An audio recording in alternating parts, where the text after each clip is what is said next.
Pas sherrit të ndodhur mbrëmjen e së mërkurës në një lokal pranë liçenit artificial, policia ka njoftuar se ka vendosur në pranga 8 persona, ndërsa një tjetër është shpallur në kërkim. Të arrestuarit janë Kasem Stani Pasha, Emiliano Ruka, Bjorni Tahiraj, Erial Tahiraj, Denikiader Tahiraj, Eduard Sulaj, Kasriel Stani dhe Elton Eredinaj.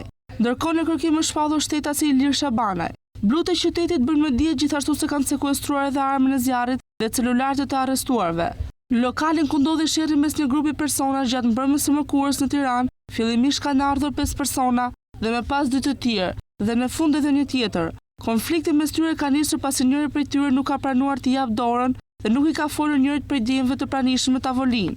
Pas kësaj ka nisur një debat i rënd me fjalë banale dhe ka përfunduar deri në përleshje të rënd fizike, me sende të forta.